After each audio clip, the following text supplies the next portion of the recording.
Kita akan buka dalam 1 Korintus pasal 3 mulai ayat 10 sampai ayat 13. Saya akan bacakan dasar dan bangunan 1 Korintus 3 ayat 10 sampai 13. Sesuai dengan kasih karunia Allah yang dianugerahkan kepadaku. Aku sebagai seorang ahli bangunan yang cakap telah meletakkan dasar dan orang lain membangun terus di atasnya. Tetapi tiap-tiap orang harus memperhatikan bagaimana ia harus membangun di atasnya. Karena tidak ada seorang pun yang dapat meletakkan dasar lain daripada dasar yang telah diletakkan, yaitu Yesus Kristus.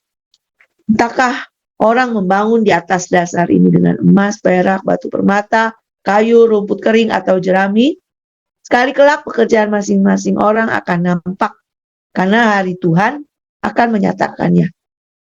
Sebab ia akan nampak dengan api, dan bagaimana pekerjaan masing-masing orang akan diuji oleh api itu.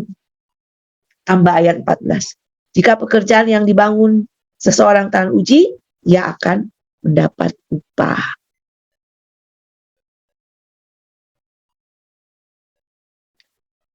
Surat Korintus ini ditulis oleh Rasul Paulus. Dan sudah barang tentu juga sesuai dengan nama kitabnya, ditujukan kepada jemaat Korintus. Nah, dari ayat yang kita baca, memang judulnya dasar dan bangunan. Di situ juga dikatakan bahwa satu-satunya yang dapat meletakkan dasar itu adalah Yesus Kristus. Berbicara tentang dasar dan bangunan, ini ada hubungannya dengan pelayanan. Ya.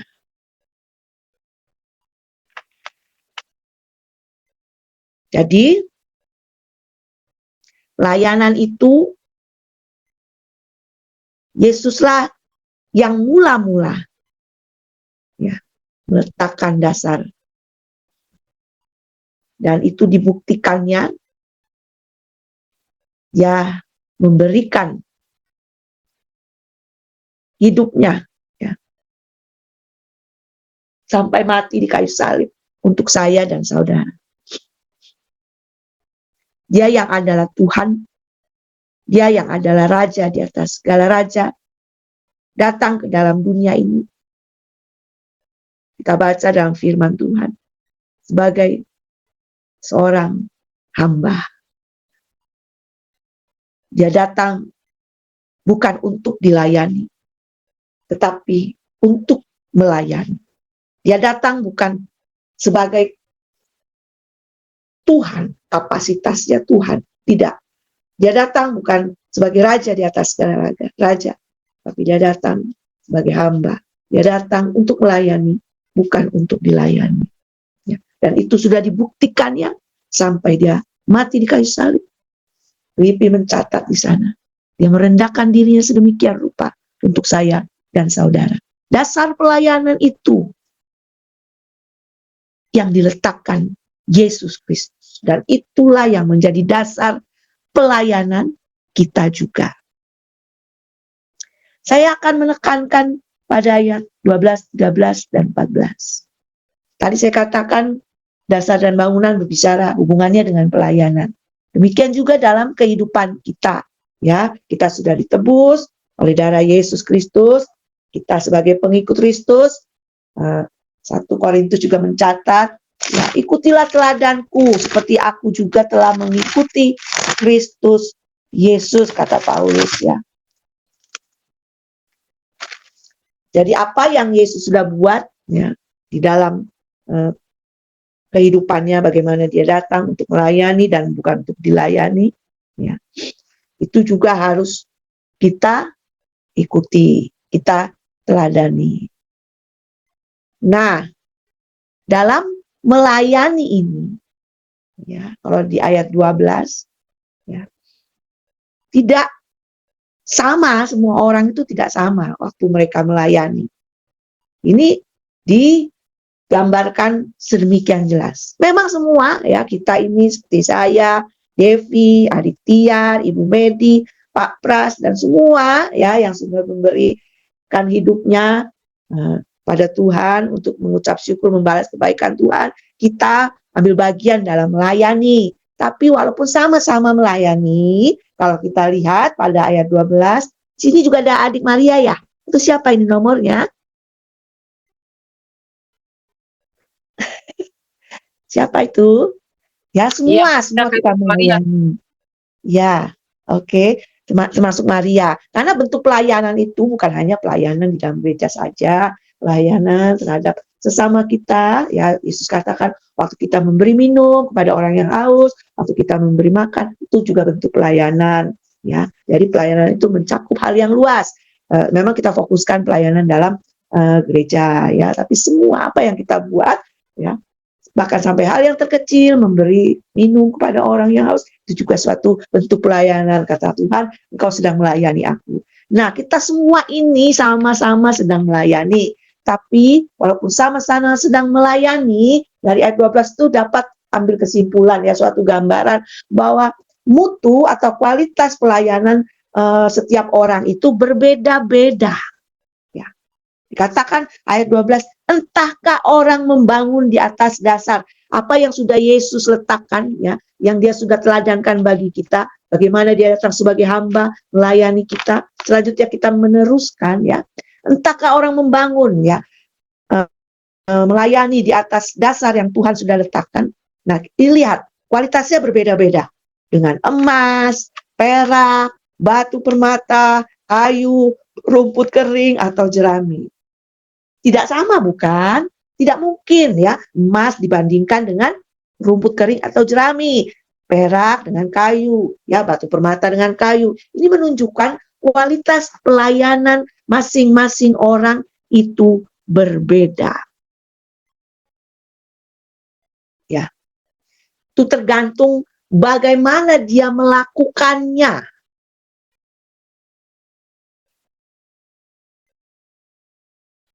Apakah didasari motivasi yang benar? Ya, saya tidak tahu karena kedalaman batin seseorang, hati seseorang, saya tidak bisa tahu itu. Ya, seperti contohnya, apakah didasari oleh motivasi atau dasar yang benar? Ini seperti halnya ini. Ya, lakukanlah pelayananmu seperti engkau melakukannya untuk Tuhan, bukan untuk manusia. Itu salah satu contoh ayatnya. Saya tidak tahu, ya. Karena masing-masing orang motivasi dalam pelayanan, saya tidak tahu apakah sungguh-sungguh karena didasari karena dia mengasihi Tuhan yang sudah mengasihi dia sedemikian rupa, atau dengan motivasi lain karena untuk mendapatkan perhatian atau nama baik, ya, atau yang lain-lainnya, saya tidak tahu. Ya, dari hal yang itu saja, ya, Tuhan dapat melihat kualitas pelayanan seseorang, apakah dibangun dengan emas, perak, batu permata, kayu rumput, atau jerami, dan lain-lain sebagainya. Ya, ada juga mungkin orang melayani, ya, karena statusnya sebagai guru sekolah minggu, mau tidak mau, ya, melayanilah, entah karena terpaksa atau bagaimana, saya tidak tahu, ya. Tapi itu akan terlihat kualitasnya suatu kali kelak. Ya, pada ayat 13, perhatikan. Sekali kelak pekerjaan masing-masing orang akan nampak. Kalau saya sekarang nggak bisa, paling saya bisanya hanya lihat dari luarnya saja. Saya tidak tahu kedalaman hati Bapak atau saudara-saudara atau Ibu pada malam hari ini kualitasnya perak, emas. Bisa saja saya salah, ya, menilai, wah, si itu rajin banget melayani. Saya tidak tahu, ya, saya hanya bisa melihat sebatas luarnya saja. Tapi Tuhan katakan pada ayat 13, sekali kelak pekerjaan masing-masing orang akan nampak, karena hari Tuhan akan menyatakannya. Bapak Ibu Saudara yang dikasihi oleh Tuhan, kita memang adalah umat tebusan, ya, yang sudah dibebaskan dari hukuman Allah. Banyak ayat-ayat dicatat di sana, Yohanes 5 ayat 24, Roma 8 ayat 1, Ibrani 10. Intinya kita adalah umat yang sudah ditebus dan dibebaskan dari hukuman Allah. Ya. Tetapi di masa depan tetap ada penghakiman bagi orang percaya. Apakah sudah bebas? Ya, dalam hal ini berbicara yang akan menilai tingkat kesetiaan mereka akan Tuhan. Dan apa yang mereka sudah buat terhadap kasih karunia yang sudah dianugerahkan kepada mereka selama hidup di dunia ini. Ini yang tadi ditunjukkan dengan emas, perak, batu, permata, kayu, rumput kering atau jerami. Satu kali kelak ya ada penghakiman bagi orang percaya. 1 Yohanes 4 ayat 17. 1 Yohanes 4 ayat 17. Dalam hal inilah kasih Allah sempurna di dalam kita, yaitu kalau kita mempunyai keberanian percaya pada hari penghakiman, karena sama seperti Dia kita juga ada di dalam dunia ini. Jadi ada itu hari penghakiman bagi kita, ya, di mana kita akan dinilai tingkat kesetiaan kita kepada Tuhan, ya, kepada kasih karunia yang Tuhan sudah anugerahkan kepada kita selama kita hidup di dunia ini. Ya.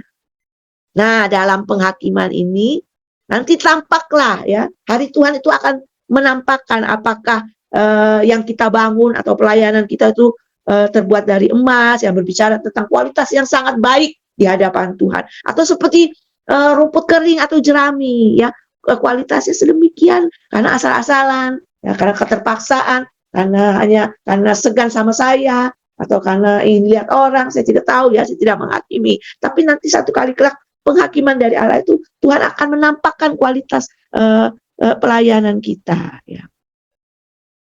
Sekalipun kita menerima keselamatan, ya, tapi kualitasnya nanti berbeda-beda, termasuk nanti dalam kerajaan Allah, ya. Orang percaya yang acuh tak acuh dikatakan tadi kita baca dalam 1 Korintus di bawahnya selanjutnya, orang yang acuh tak acuh, yang asal-asalan, yang karena keterpaksaan, yang karena motivasi-motivasi yang tidak benar, ya, itu dikatakan akan mengalami kerugian atau kerusakan. Kita balik lagi dalam 1 Korintus 13 tadi.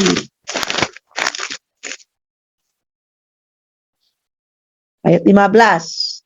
Jika pekerjaannya terbakar, ia akan menderita kerugian. Ya. Apa itu maksudnya, ya? Walaupun kita sama-sama melayani, ya, nanti dalam penghakiman terlihat. Nah, jika kualitasnya seperti, ya, jerami atau rumput kering, ya rugilah kita membuang tahun-tahun berlalu dalam hidup kita. Pada akhirnya pada masa penghakiman di mana Tuhan akan menyatakan kelak masing-masing pekerjaan kita, ya rugilah kita kalau kualitas pelayanan kita itu seperti jerami atau rumput kering, ya, karena kita melayani asal-asalan, kita melayani karena keterpaksaan, kita melayani karena cari nama, kita melayani dengan motivasi yang tidak tulus atau tidak benar, ya, rugilah kita. Yang pertama, kerugian itu maksudnya adalah yang pertama perasaan malu pada saat kedatangan Kristus, ya. Banyak ayat-ayatnya, 2 Timotius 2 ayat 15, 1 Yohanes 2 ayat 28. Ya, memang kita diselamatkan dan bebaskan, tapi di sisi lain juga nanti perasaan malu pada hari kedatangan Yesus Kristus, ya, ya, karena tampak itu mutu kualitas pelayanan kita, apa yang kita bangun selama kita hidup di dunia ini, ya.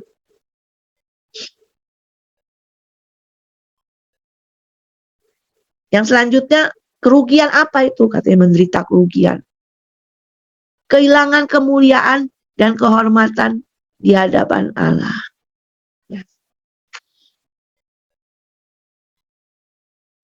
Karena nanti di surga itu berbeda-beda. Ibu Gembala Seno sering menyampaikannya.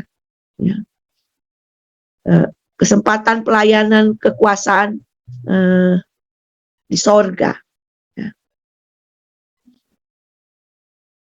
Kedudukannya berbeda dengan orang yang melayani yang kualitasnya emas. Rumput kering berbeda dengan batu permata. Rumput kering berbeda dengan itu perak. Batu berbeda dengan emas. Ya. Kehilangan kesempatan pelayanan dan kekuasaan di sorga yang kedudukannya itu berbeda. Ya. Kedudukannya, ya, emang ada tingkatan-tingkatan, dan firman Tuhan ada ayat-ayatnya. kedudukan yang rendah di sorga. Mari kita lihat coba ya. Kalau soal pembebasan hukuman kita yang percaya dan selamatkan memang, tapi soal bagian lain, soal membangun dalam hal ini pelayanan punya kualitas yang berbeda-beda. Ya memang diselamatkan, semua diselamatkan, tapi kualitas pelayanan nanti akan tampak di hari penghakiman. Kerugiannya apa? Tadi kehilangan malu di hadapan Tuhan, ya, kehilangan kemuliaan, kesempatan pelayanan di sorga, kedudukan yang rendah di sorga. Karena memang ada tingkatan-tingkatannya. Tunggu ya, saya cari ayat.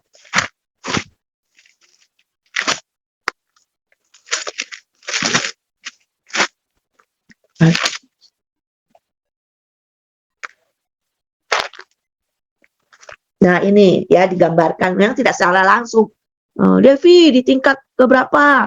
Si Polan di situ bagian kamu di bawah. Tapi terlihat di sini dalam Matius 5 ayat 19. Matius 5 ayat 19.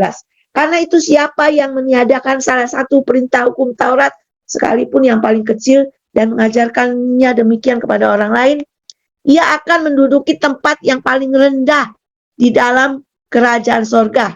Tetapi siapa yang melakukan dan mengajarkan segala perintah-perintah hukum Taurat, ia akan menduduki tempat yang tinggi di dalam kerajaan sorga. Nah kan, itu suatu gambaran bahwa dalam kerajaan sorga itu ada tingkatan-tingkatannya, yang rendah sampai yang tinggi.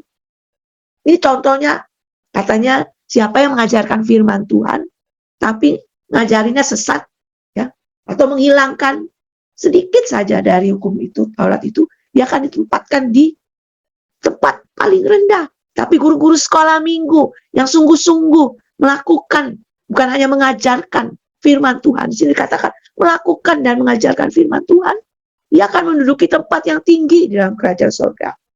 Ya, dengan kata lain, kualitasnya bermutu di hadapan Tuhan pada hari penghakiman. Tuhan akan menampakkan itu. Jadi kalau yang sembarangan, sembrono, asal-asalan, ogah-ogahan, terpaksa dalam melayani, tadi saya katakan kerugiannya apa? Malu di hadapan Tuhan. Malu di hadapan Tuhan. Mempertanggungjawabkan apa yang Tuhan percayakan, kasih karunia, anugerahnya selama kita hidup di dunia ini. Bukan itu saja, ya. Kedudukan yang rendah di surga. Yang selanjutnya kerugiannya apa? Kehilangan pahala. Tadi kita baca dalam 1 Korintus upah. Upah itu sama dengan pahala. Kita lihat orang lain, pahala atau upah itu, ya bicara tentang mahkota. Ada banyak mahkota di dalam Alkitab jelaskan. Ya. Saya pernah menyampaikan di ibadah doa Rabu, mahkota karena kita melayani Tuhan. Kita melihat dalam kerajaan surga, misalnya ini dijauhkan Tuhan, udah kita duduknya di tingkatan paling rendah, kemudian kita melihat teman kita, dia mendapatkan mahkota kemuliaan, mahkota kehidupan, mahkota, dan banyaklah bentuk mahkotanya. Kita lihat kepala kita kosong, ya.